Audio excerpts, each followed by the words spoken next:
Kupenya, kupenya, kupenya. Kupenya, kupenya, kupenya. Tumirai mwenje, baba ndinoda mwenje. Ndiri murima, baba ndiri murenje. Vanoda ndidone ndizare nzina hembe. Kundiisa pakejo vanwa mombe. Tumire kupenya, tumire kupenya. Nyeredzi kumabvazuva. Ndaneta nekupema, izve nekupema. Makumburira naye vanwa mvura. Saka tumire kupenya, tumire kupenya. Nyeredzi kumabvazuva. Ndaneta nekupema, izve nekupema. Makumburira naye vanwa mvura. Saka ndimi mavambo izve namagumo. Vanoda kuti ndigoka ndapasika mapfumo. Vanoda kundidya ini vanwa lumo. Manje ndina Joshua hondo isina magumo. Satapita ndigouraya bwengi Goliati. Ngatisafurirwe kudya vichero hapakati. Kweya yerima iriza tibata kati. Paratizo ndigotambirawo kamwe. Tumire kupenya, tumire kupenya. Nyeredzi kumabvazuva.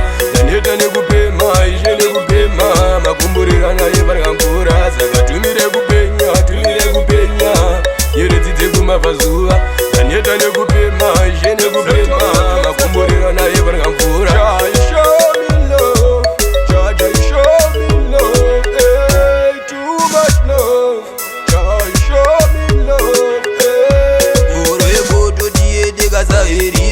Moyo munyoreze kuzamaria Jerusalema ndoda kuenda musha unopenya. Tumire kupenya, tumire kupenya. Nyeredzi kumabvazuva. Ndaneta nekupema, izve nekupema. Makumburira naye vanwa mvura. Saka tumire kupenya, tumire kupenya. Nyeredzi kumabvazuva.